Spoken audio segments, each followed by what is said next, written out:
Buenas tardes. Adentrándonos ya en esta unidad didáctica 3, en el periodo de los años 1956 hasta la actualidad, vamos a introducir en esta segunda parte una revisión de algunos ejemplos. Son solo algunos pocos casos como para poder ilustrar los, eh, los casos para el práctico y algunas reflexiones sobre los efectos que tuvieron sobre la ciudad de Córdoba. Hemos previsto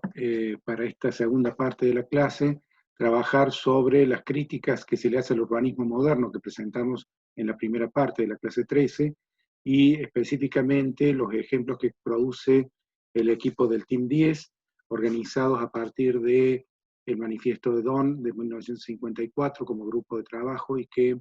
va a producir en el 10º Congreso Internacional de Arquitectura Moderna algunas propuestas concretas. Los miembros de este equipo, muchos de ellos de origen europeo, pero también norteamericano, vamos a encontrar representantes de Japón, representantes de la Unión Soviética, han participado en proyectos antes del Congreso Internacional de Arquitectura Moderna y vienen realizando en realidad una serie de escritos que van a dar lugar a cierto consenso sobre la crítica al movimiento moderno. Habíamos mencionado fundamentalmente la crítica a la falta de identidad que había producido el espacio moderno. Habíamos mencionado también cierta imposibilidad de aplicar el funcionalismo extremo de la separación de funciones a todos los casos, pensando que esa separación de funciones había producido algunos vacíos urbanos durante los horarios no comerciales o no laborales, que esos vacíos urbanos producían espacios segregados en la ciudad y que incluso tenían cierta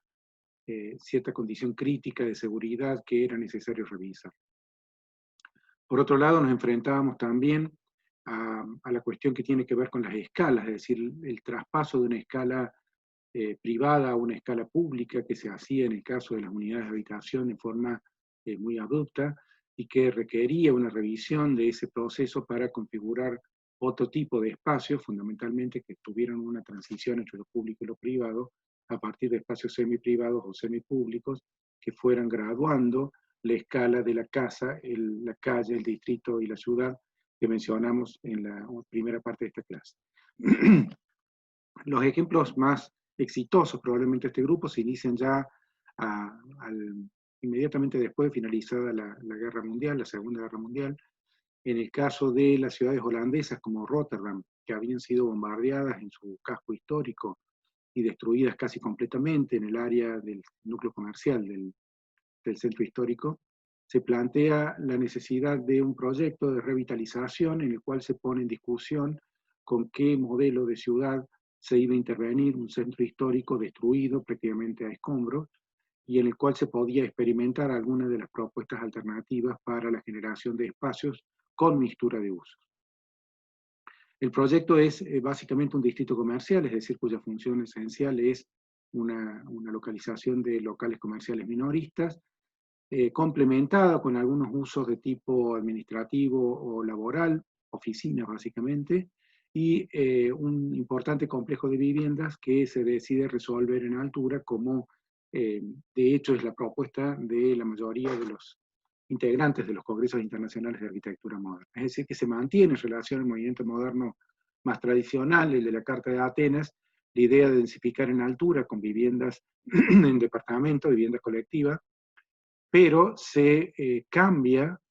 esta idea de separación de funciones para integrar algunas de ellas en un conjunto que pudiera trabajar en forma sinérgica entre vivienda, trabajo y comercio, además del sistema circulatorio. El otro aspecto fundamental de este proyecto, que se inicia la construcción en el año 1953 y que en 2 años completa prácticamente la mayor parte de sus edificios,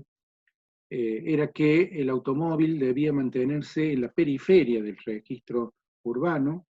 y en el interior de este complejo, que tiene 5 manzanas de largo, la movilidad de las personas iba a ser exclusivamente peatonal. Ese es el primer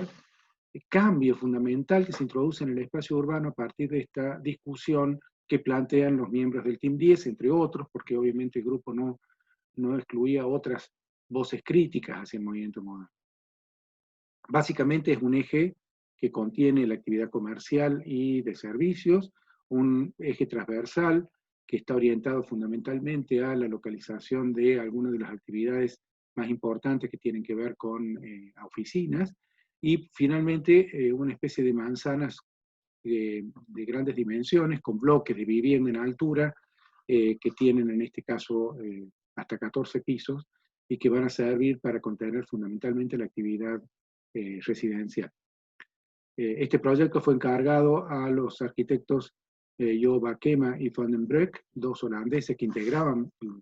el Congreso Internacional de Arquitectura Moderna y el grupo del Team 10, y se van a dedicar, entre otras cosas, a la planificación urbana y al diseño de arquitectura. Sobre todo es conocida la figura de Bakema porque es uno de los protagonistas del plan de ensanche de Ámsterdam y de las grandes ciudades holandesas en las cuales va a trabajar. El complejo parte de una serie de principios que están en este gráfico presentado como parte del corpus del proyecto, en el cual una serie de croquis peatonales están mostrando cómo estaba pensado ese nuevo espacio urbano, en el cual se puede ver una calle con sentido tradicional de la calle de la vieja ciudad europea, peatonal, protegida en parte por una serie de aleros para absorber, digamos, la cuestión climática en las veredas laterales, y unas pasarelas también pasantes de protección climática que servirían para poder cambiar de vereda sin verse obligado a salir a la intemperie en el caso de mal tiempo. Este zócalo de planta baja sería básicamente el soporte de la actividad comercial. El zócalo del primer piso estaría destinado a la actividad de oficinas, de consultorios profesionales y de actividad laboral de bajo impacto. Y finalmente hacia atrás se ubicarían las torres de vivienda con el sistema de bloques alargados que ya viene promoviendo el movimiento moderno y cuya eficiencia es innegable, ¿no? Este proyecto llama la atención por la enorme capacidad de previsión que tuvieron los autores en relación al resultado. O sea, estas fotos, que son ya de 1955, están mostrando la casi exacta coincidencia entre la idea proyectada y la obra realizada, cosa que es pocas veces verificable en las obras de esta magnitud. Este fue el concepto que se introduce para las ciudades europeas y que luego va a tener muchísima importancia para otras ciudades del mundo. Fíjense, una calle literalmente, con el sentido actual de una calle, con esta idea de una vidriera comercial continua que va conteniendo incluso pequeños escaparates situados a la manera de kioscos, y estas pasarelas cubiertas que permitirían el tránsito sin problemas desde una vereda a la otra. Un pavimento homogéneo, algún tipo de parquización programada a partir de arbolado público, iluminación, cartelería, etcétera, regulado rigurosamente a partir de un modelo único para que la homogeneidad del proyecto no se perdiera. Esta es la imagen actual, estas fotos son contemporáneas y están mostrando justamente cómo sigue vigente el proyecto de peatonalización del centro urbano, prácticamente intacto hoy en sus condiciones arquitectónicas y de reglamentación de cartelería. Los árboles ya han alcanzado la dimensión de ejemplares adultos y se encuentran en este momento en pleno uso como centro comercial. Es un ejemplo que, si bien no es quizás el más interesante desde el punto de vista proyectual propiamente dicho, sí lo es desde el punto de vista del éxito continuado, ¿sí? Cuando hablamos de sostenibilidad en este curso nos referimos justamente a esa idea de una continuidad en el tiempo que garantiza que las condiciones iniciales del proyecto se puedan mantener y que digamos, los presupuestos de partida en términos espaciales hayan podido realmente efectivizarse en la ciudad. Otros proyectos que tienen que ver ya con ciudades completamente nuevas van a empezar a surgir ya desde la década del 50 y van a tener también una importancia grande en términos del impacto que la prensa especializada, las revistas de arquitectura le van a dar. Este es el caso de una ampliación que se pidió para la ciudad de Toulouse, esto es en Francia, en la cual se plantea que a la vieja ciudad existente, de traza medieval y una ciudad extremadamente compacta, muy densa, se le ampliaría una ciudad equivalente de 100.000 habitantes. Es decir, estamos hablando de un núcleo urbano para Europa de escala media y media grande, en la cual se pondrían en práctica muchos de los principios que el Team 10 viene sosteniendo en los congresos y en las publicaciones. Sobre todo recomendamos que lean el manual del Team 10, que se lo hemos dejado en el documento previsto para el desarrollo de la unidad didáctica 3, y vamos a ver este caso en particular también en el documento gráfico que tienen para la realización del práctico. Esta ampliación se resuelve a partir de un principio que ellos llaman de racimo, cluster en inglés, y que tiene por función, fíjense en este gráfico de la planta,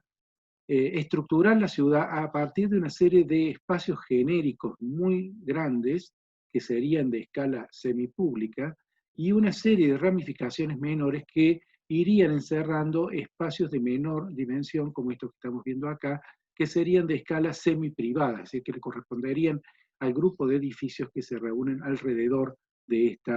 este espacio. Y finalmente, cada una de las unidades, a su vez, tendría una serie de espacios de uso de la propia comunidad que vive en el edificio, que a su vez tendrían como cualidad específica la posibilidad de conectarse entre sí.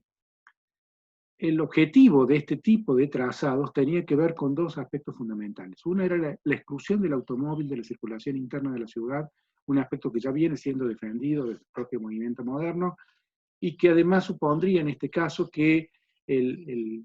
modo de movilidad privilegiado va a ser peatonal. Este trazado en negro que vemos acá en realidad corresponde justamente a las calles, ¿sí? Lo que estamos viendo acá no son edificios, son calles que tendrían en esta traza negra y sus pequeñas ramificaciones en racimo esta cualidad de permitir como si fuera una malla de un flujo sanguíneo, y por eso el nombre de arteriales que reciben estas vías principales, la posibilidad de alimentar estos conductos menores, todos ellos de uso peatonal. Alrededor de cada uno de estos racimos se agruparían los edificios que mantendrían el criterio de vivienda colectiva en altura que había sido ya probado y manifiestamente ser más eficiente que los sistemas de vivienda individual. El principio por el cual toman estas formas hexagonales tiene que ver en realidad con muchos de los estudios que se hicieron en la década del 60 sobre movilidad y que tenían que ver también con el medio mecánico de la movilidad. Esta trama en ángulos de 30 y 60 grados que forman los hexágonos tiene como ventaja, según la teoría, que va acortando los recorridos cuando uno recorre peatonalmente un espacio urbano, ¿sí? Este recorrido que podemos ver, por ejemplo, acá, tomando este eje y luego cruzando en diagonal y luego siguiendo este eje, es aproximadamente el movimiento que hace un peatón cuando recorre de lado a lado una calle, ¿sí? Y que además permitiría, según la teoría, establecer un sistema de transporte, en el caso que tomara escala, de tipo ferroviario, tranvía, por ejemplo, que también podría girar si el ángulo de incidencia es más cómodo que un ángulo de 90 grados, ¿sí? Bajo este principio, la idea ideal de una ciudad con un transporte optimizado para uso local sería justamente una trama de tipo hexagonal, que por otro lado es la que tiene teóricamente mayor cantidad de espacio urbanizado para el menor perímetro, se acerca casi a un círculo estos hexágonos, y con el mismo criterio de un panal de abeja, que es un principio orgánico, asegurarían una mejor eficiencia en el uso de los recursos infraestructurales. Entonces tenemos muy claramente una trama de tipo hexagonal, no necesariamente tan regular como en la teoría, un sistema peatonal de calles que conectarían todo el sistema interiormente de estos espacios abiertos urbanos, y un sistema exterior de tránsito rodado que permitiría alojar a los vehículos justamente para que no tuvieran que interferir con el tránsito peatonal. La escala del proyecto es muy grande, estamos hablando de 100.000 habitantes, o sea que estamos también equipando esta ciudad con escuelas, supermercados, aprovisionamiento cotidiano, guarderías, sistemas de recreación, deportes, actividades de tipo culturales, etc. Fíjense, acá se ven claramente cuál es el modelo de ocupación, son edificios altos de varios pisos, en este caso estamos hablando de 3, 6, 12, 15 pisos de altura, incluso en algunos tramos un poco más, hasta 20 pisos de altura. Estamos hablando acá de tiras a la manera que veníamos viendo resolver en el movimiento moderno, pero a diferencia de aquellos que había programado, por ejemplo, Le Corbusier, para varios de los ejemplos que hemos visto en la clase 12, están articulados entre sí. Es decir, cada tira se conecta con la tira armando un sistema continuo. Y si ven acá esta banda más oscura a nivel medio, por ejemplo, acá en este caso de un quinto o sexto piso, vamos a encontrar una calle superior, una calle elevada. Porque el principio que defendían los integrantes del Team 10 era que la calle era el espacio de socialización en el cual se iba a dar esta comunidad urbana que estaban tratando de defender. Por lo tanto, esta unidad con su calle representaría la idea de unidad del espacio barrial. Este conjunto integrado acá por un espacio semicerrado que pertenece al grupo de habitantes de estas tiras sería de uso semiprivado, y que este, en cambio, espacio más grande, que contendría además el equipamiento comercial, un mercado como vemos en este caso, serviría justamente para el uso colectivo urbano, sería el espacio público, cubierto en el caso de las actividades comerciales o deportivas, como vemos acá, descubiertas, y que tendría además enormes espacios verdes. En este caso todavía estamos en la etapa de construcción, ya finalizadas las torres de vivienda y en primer proceso de ocupación. El ejemplo que vemos acá arriba, ya en una foto más reciente, se lo ve terminado con la parquización ya avanzada, en el cual se puede ver este uso vehicular restringido, en el cual los autos se estacionan en plataformas que están al exterior del parque, y que luego se ingresa en forma peatonal, ya sea a través de los mismos edificios por estas calles elevadas y los ascensores que se encuentran justamente en los extremos o en los medios de estas tiras, o a través del sistema peatonal de calles. El sistema tuvo críticas muy positivas al inicio de la gestión, tiene que ver con un enorme proyecto nacional de construcción de ciudades nuevas que encaró el gobierno estatal francés durante la década del 60 y que construyó lo que se llaman en banlieue, en las afueras de las grandes ciudades, sobre todo de París, conjuntos habitacionales de gran escala que tomaron, entre otros, este modelo para su ejecución.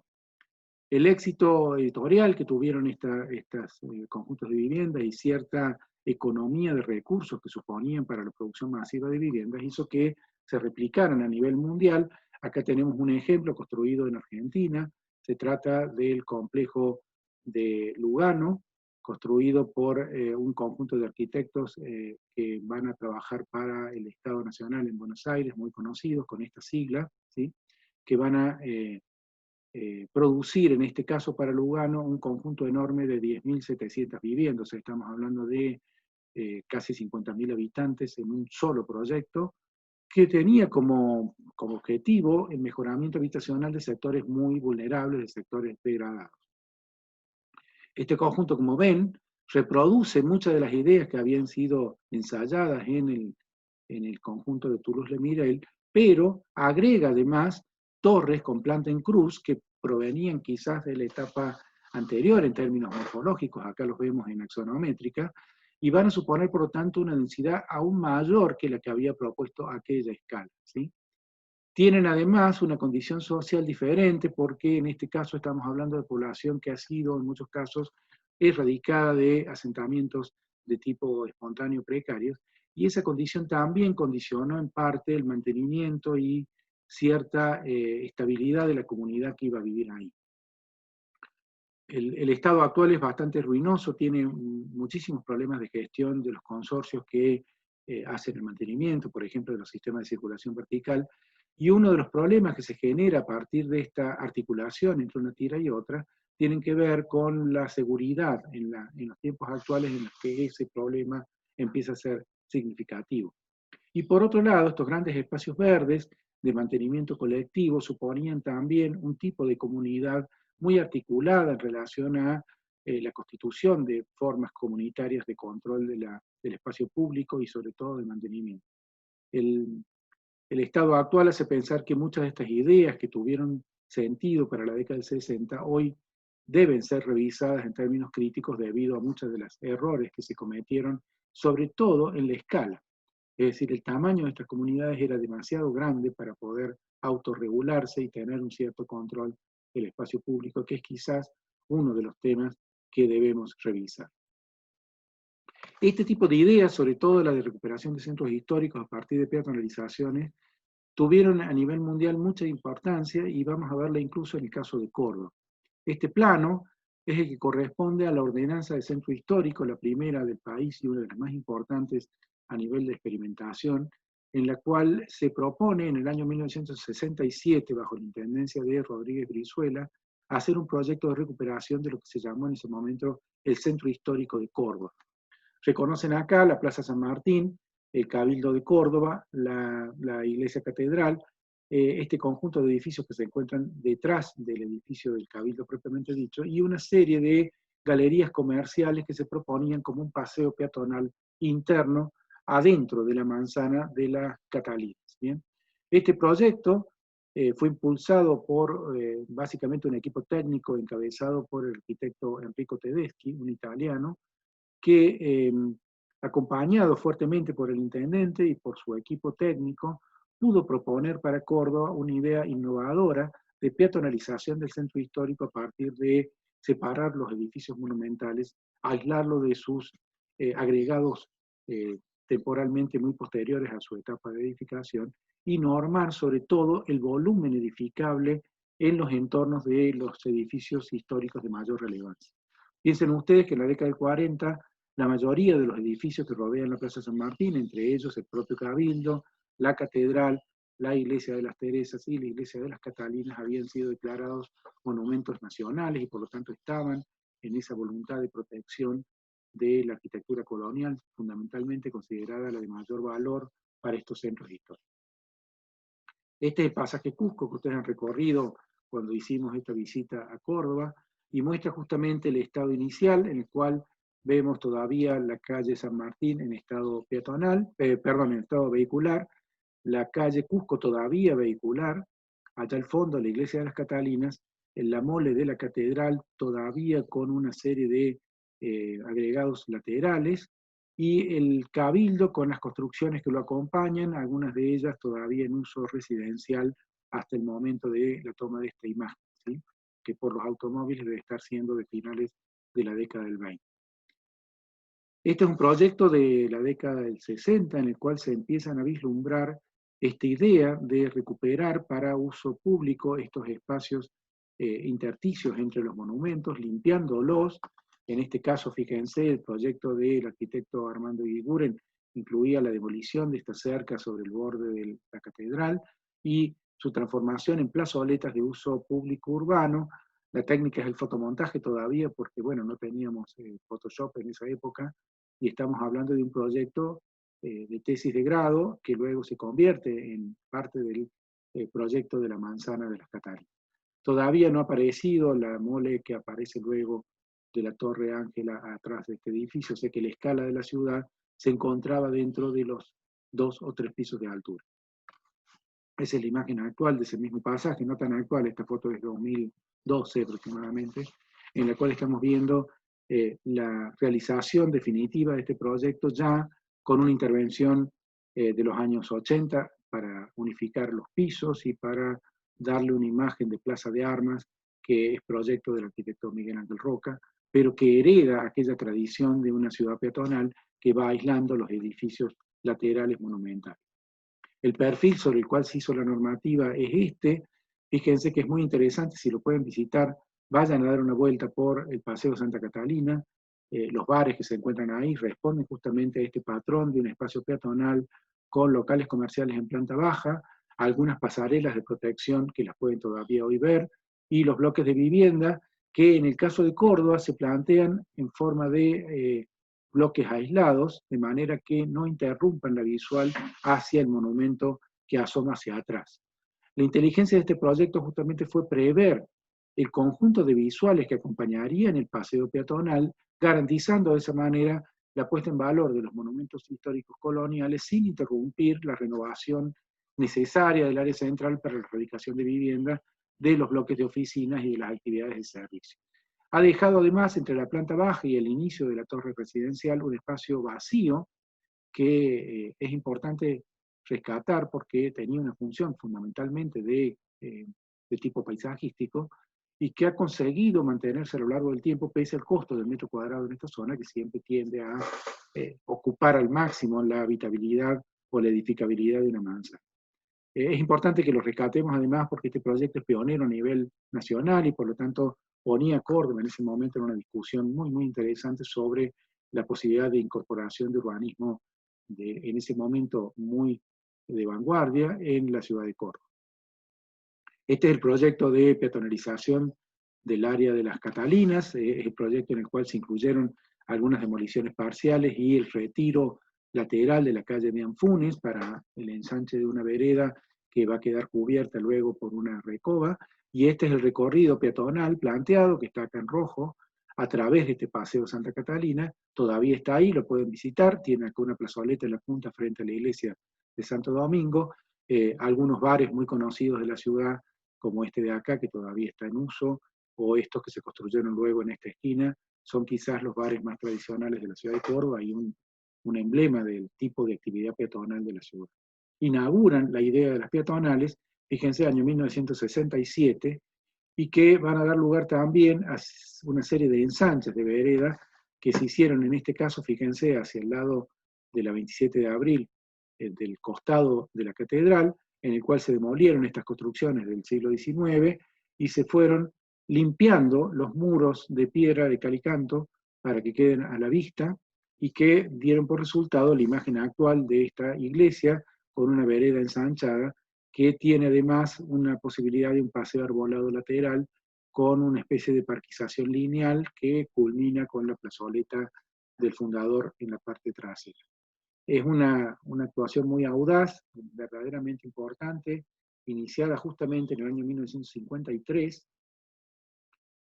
por la intendencia de Federico, y que dio lugar a la puesta en valor de este edificio que hoy es quizás el mayor atractivo turístico de nuestra ciudad capital. Es muy importante tenerlo en cuenta, porque fíjense, en 1953, este proyecto de liberación lateral de la plazoleta de la calle 27 de abril es justamente el contemporáneo al proyecto de la Liebman de Rotterdam. La imagen de la peatonal de Córdoba, construida en el año 1969, está justamente alineada con ese concepto de ciudad recuperada para el peatón. La calle San Martín, en este caso, se transforma en una calle exclusivamente peatonal, con un proyecto unitario de iluminación, de maceteros, de parquización, equipamiento público, el sistema de cartelería y en las plantas inmediatamente superiores oficinas y en la parte superior vivienda. Esta idea de cruce de funciones viene justamente desarrollándose desde aquella época. Fíjense estas fotos de la calle San Martín mirando hacia el sur, ¿sí? Calle San Martín, el borde de la Recoba del Cabildo, allá al fondo el viejo edificio del Banco Nación. Acá está hoy, en esta esquina está el Club Talleres, para que se ubiquen espacialmente, y esta transversal es la calle de Anfunes, ¿sí? En esta inquietante fotografía de la década del 20, se puede ver justamente una idea de que había que recortarle al Cabildo esta sobrante hacia la plaza, que impedía el libre tránsito vehicular. Es importante decirlo porque pareciera que en ese momento la voluntad era que se agilizara el tránsito pasante de vehículos. Sin embargo, cuando se hace la peatonalización es exactamente la misma imagen, pero ya en la década del 70 nos encontramos con que la Recoba se salvó, por suerte para las generaciones futuras, y que esta era la imagen de una calle peatonal donde todavía está presente la idea de una enorme cantidad de carteles que competían entre sí. Además, esto a la noche eran en la mayoría de los casos neón incluso titilante, con una serie de iluminaciones también de colores que le daba un aspecto extremadamente movido y confuso, con un ruido visual muy grande. Esto finalmente fue normado para que no sucediera más. Actualmente los carteles están limitados a una banda vertical que se ubica pegado a la edificación y que no impide la visión del cabildo. En la década del 80, en 1980, Miguel Ángel Roca incorpora ya a esta peatonal limpiada de su cartelería la famosa pérgola, una pérgola que en el proyecto inicial iba cubierta de una frondosa Santa Rita, que florecía así en forma casi escandalosa en primavera. Esta foto la he puesto a propósito, no es la más feliz, pero sí es la que está mostrando una poda que sufrió esa planta, ya enorme, y que ha dejado al descubierto este proyecto original, lamentablemente hoy transformado también en una cosa bastante poco atractiva al perderse la vegetación que la cubría. No deja de ser, sin embargo, un proyecto muy potente, todavía vigente para el uso de la peatonal y que demuestra además claramente también el uso actual. El centro histórico, pese a las restricciones de acceso y a pesar incluso del aislamiento social preventivo, sigue estando en uso y muestra la vitalidad de un espacio urbano que ha soportado casi 60 años de trayectoria en este proyecto de peatonalización. Este proyecto de peatonalización tiene continuidades posteriores, se va a hacer en el año 79, 1979, un nuevo proyecto de ampliación del sistema peatonal que lo encabeza en ese momento el arquitecto Miguel Ángel Roca, y que está incluido en un proyecto muy ambicioso a nivel de toda la ciudad, que es rediseñada literalmente como si fuera un proyecto de arquitectura, incluyendo espacios públicos que se harían a partir de la demolición de manzanas completas. Por ejemplo, el caso de la Plaza Italia frente al edificio de la Intendencia, que se hizo demoliendo una manzana triangular irregular en forma total, o la actual Plaza de la Intendencia, que se hace justamente también volteando una de las grandes manzanas frente al edificio de tribunales, construyendo de esa manera una nueva plaza urbana que no existía hace un momento, la actual Plaza de la Intendencia. ¿Sí? Este proyecto, fíjense, incluía una nueva configuración para la rotonda de Plaza España, con una serie de bloques que hoy han desaparecido, pero que ustedes han llegado a ver hasta el año pasado. Incluía también intervenciones sobre el río Suquía a partir de una serie de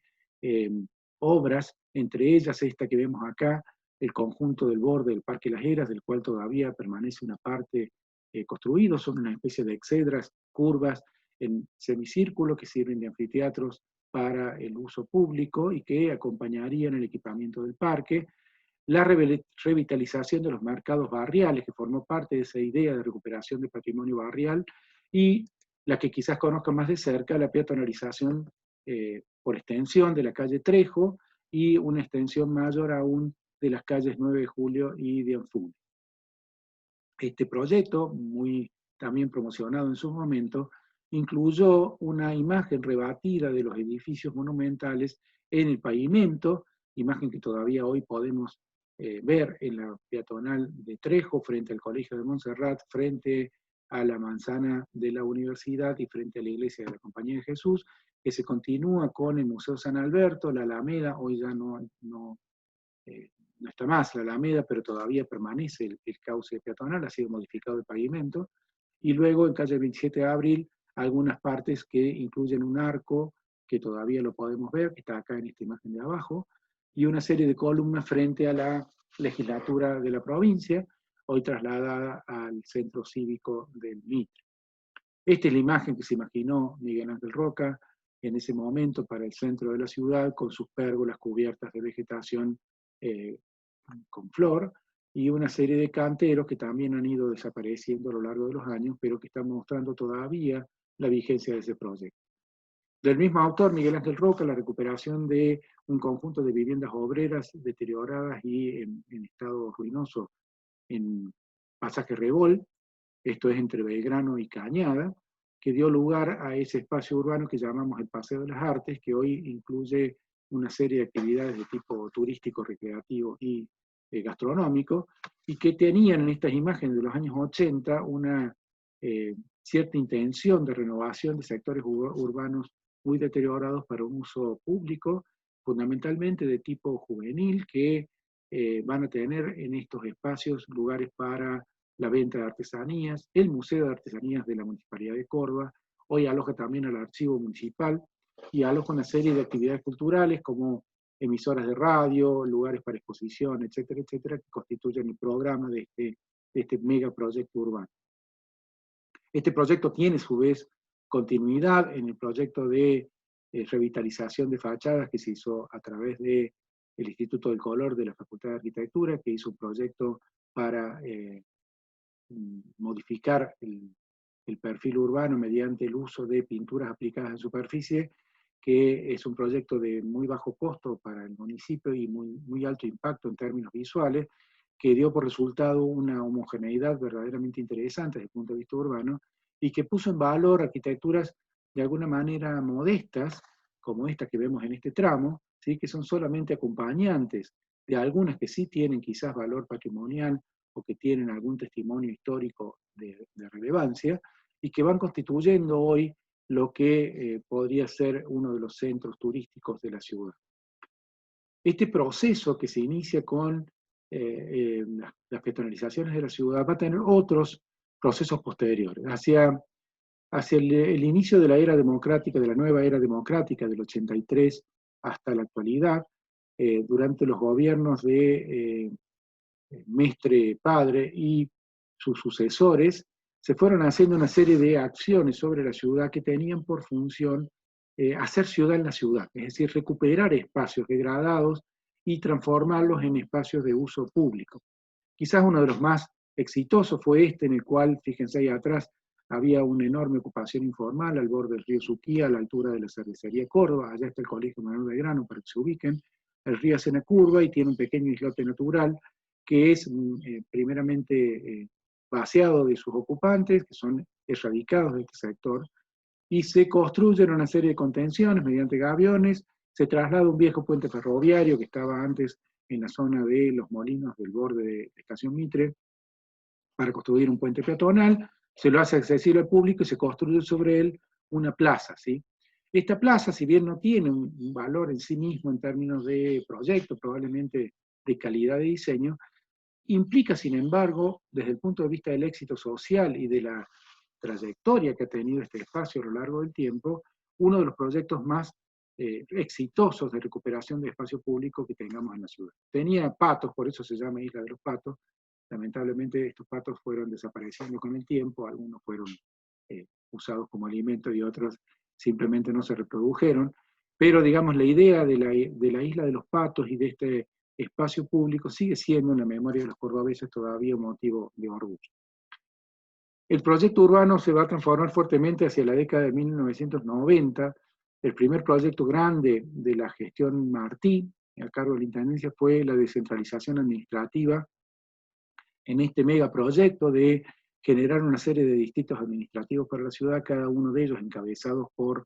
un centro de participación comunal. Era un proyecto que en realidad teóricamente respondía a modelos urbanos de la década del 70 de descentralización, pero que se materializan 20 años después y que van a tener este modelo teórico como referente por detrás, ¿no? Se construyen una serie de edificios, muchos de los cuales, como este de Argüello, son obras del propio Miguel Ángel Roca o este allá de la Pablo Cabrera, que tienen una serie de características edilicias que los hacen muy fácilmente reconocibles. Estos conos revestidos en mármol, ciertos gestos de color en los edificios administrativos, la idea de una oficina, de una especie de director con este módulo en color azul, y una serie de actividades culturales que acompañarían la actividad administrativa. El éxito fue relativo, muchos de los presupuestos sobre participación comunal no se materializaron, no llegaron a ser una descentralización administrativa auténtica en términos políticos porque no tienen autoridades electivas. Sin embargo, desde el punto de vista de la extensión de mostrador y del acercamiento de los servicios municipales a la ciudad, indudablemente fue un avance relevante para la ciudad, ¿no? Y también está dentro de una lógica de un cambio en los modos de pensar la ciudad. Hasta la década del 90 la ciudad se estaba pensando de esta manera, es decir, una ciudad dentro de su región de influencia, de la cual obtiene los recursos, y que es justamente un principio claramente enunciado por la Carta de Atenas en 1933. Recuerden que el principio número 1 que les decimos que tienen que estudiar para esta unidad de la Carta de Atenas hablaba de que la ciudad debe ser estudiada en su región de influencia. Por lo tanto, debía entender la lógica, por ejemplo, de provisión de agua a través del embalse del dique San Roque, el curso del río Suquía como un elemento estructurante para entender la evacuación también de los sistemas cloacales, cómo debía entenderse el sistema metropolitano de conectividad, etc. El aeropuerto, la conexión a través de las vías regionales, el ferrocarril, etc. Este modelo obviamente sigue vigente hasta hoy, no podemos eludirlo, son parte de las condiciones geográficas en las cuales se inserta la ciudad. Pero podemos también pensarla como parte de una trama mayor de ciudades en las cuales lo que nos interesa es una conectividad en red en términos comerciales, de servicios, de logística de carga, y que podrían significar también nuevas formas de conectividad turística, ¿sí? Este tipo de conectividad debe ser interpretada entonces como un cambio de paradigma muy, muy importante en la década del 90, que se ve integrar en Córdoba en los planes estratégicos, ¿sí? Los planes estratégicos, del cual el primero es ese que estábamos mostrando recién, de la década del 90, mediados de la década del 90, va a tener una segunda versión durante la gestión de Juez, no demasiado exitosa, pero que dejen claro, digamos, cuál era el contexto de planificación de la ciudad en ese momento. La idea era tomar el concepto de globalización, pero pensando en el fortalecimiento de las gestiones locales. Este fortalecimiento de gestiones locales supone, en cierta medida, un repliegue de otras formas del Estado, sobre todo del Estado provincial y el Estado nacional, que perderían parte de ese protagonismo que había caracterizado a los estados protectores de la primera mitad del siglo XX. Ponen énfasis en la participación ciudadana, y esta participación está entendida en parte como participación empresaria también, con lo cual aparece una figura muy importante para entender la lógica urbana, que es la concertación público-privada. El proyecto urbano, por lo tanto, es considerado como un proyecto de inversión, no solamente como un proyecto de uso público, sino de rentabilidad privada. Y en ese sentido aparece el concepto de marketing urbano, la idea de una ciudad espectáculo, de una ciudad de evento que puede explotar su componente turístico, su componente comercial. Tiene que ver también con la idea de que el plan debe ser flexible y adaptable. ¿Se acuerdan de esas palabras clave que caracterizaron la imagen de una renovación por el Team 10 en la década del 50? El diseño urbano es considerado como un valor agregado, un valor de cambio en este caso, y tiene que ver también con el desarrollo en la ciudad de actividades del terciario y superior, de las actividades que llamamos cuaternarias, de administración, de información, de educación superior, de museística, de eventos culturales. Hay también una fuerte inversión en sedes culturales como producto justamente de este desarrollo de actividades de tipo espectáculo. En Córdoba también tenemos que asistir en el año 2000 a una declaratoria universal, la declaratoria por la UNESCO de